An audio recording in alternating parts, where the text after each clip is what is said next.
Huling banta kay Martin ni Casimiro. Mark Magsayo may buwelta na din. Ito nga't pag-usapan natin, pero bago ang lahat, pakisubscribe po ng channel ko. Huwag niyo na rin kalimutan i-click ang notification bell para lagi kayong una sa balita. Pag-usapan nga po natin mga kaboxing, Carl James Martin tila nagparinig ito kay Janrel Cuadrolas Casimiro. Sinabi nga ni Wonderboy na good people around you, self-discipline and training hard, good conditioning to get the right weight, and count professionalism, God bless all.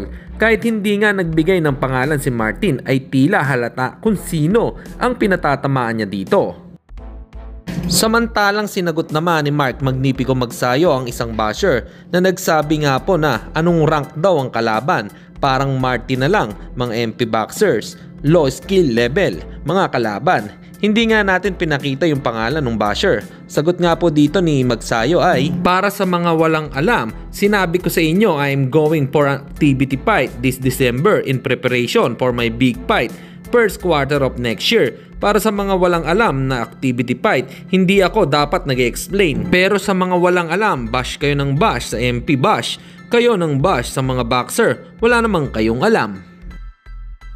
At sa kabilang balita naman tayo mga kaboxing, painit ng painit ang sagutan ng dalawang boxer na si Cuadrolas at Wonderboy. Ang banat nga ni Casimiro kay Martin ay, gunggong, ako lang ang way mo para makakalaban mo si Turtle. Ang problema, kaya mo ba ang angas ng Pinas? Pag ako nakalaban mo, promise ko sa'yo, ang laban natin ay ang huling laban mo. Tila matinding banta ito para kay Wonderboy. Para sa inyo mga kaboxing, ano po ang opinion nyo rito? Comment lang kayo sa ibaba. Hanggang dito na lang muna ang ating balita. Dito na lang ang aking boxing news report. Babu!